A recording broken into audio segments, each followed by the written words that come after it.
Peggy 16.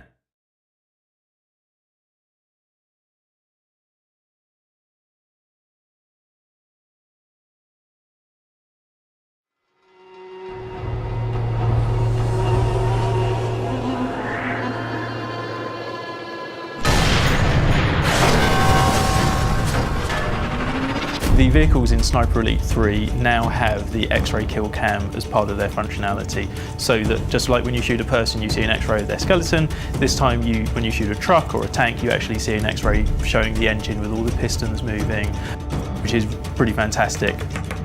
The kill cam is something that's really big in the IP of the Sniper Elite, and we didn't want to just rest on our laurels. We wanted to make it better, improve it, push it forwards, and give more scope to it. Yeah, look out for some X-ray kill cams on the engines.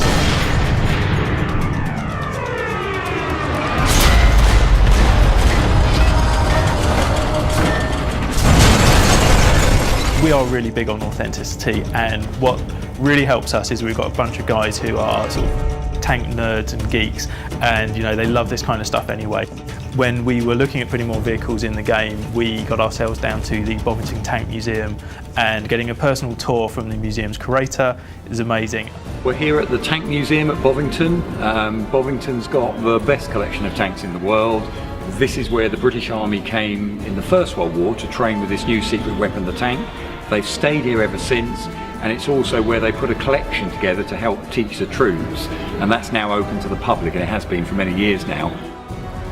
What happens in the North African campaign, towards the end of it, only then does Hitler really wake up to the fact he is about to be defeated in North Africa. And at the very last moment he starts reinforcing the German armies there with the latest equipment and more men.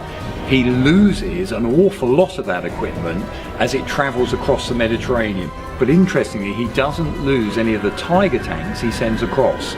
They all make it there that are being sent out.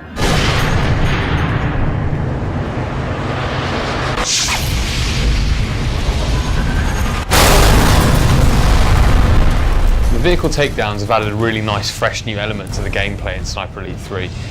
We recently demoed the game at PAX East in the US and a few shows in the UK.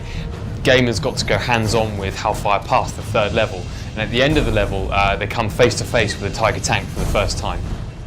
What we found was that players had many different approaches to taking down the tank. Some would use dynamite and mines to immobilise it and make it an easier target. Others used the binoculars to tag vulnerable parts and take it down piece by piece from a distance, all the while staying in cover and staying stealthy. The bravest snipers went for one of the hardest shots in the game, which is through the vision slit on the tank.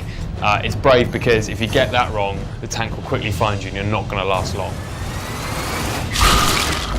You don't have too long to wait, and you can go pre-order it now.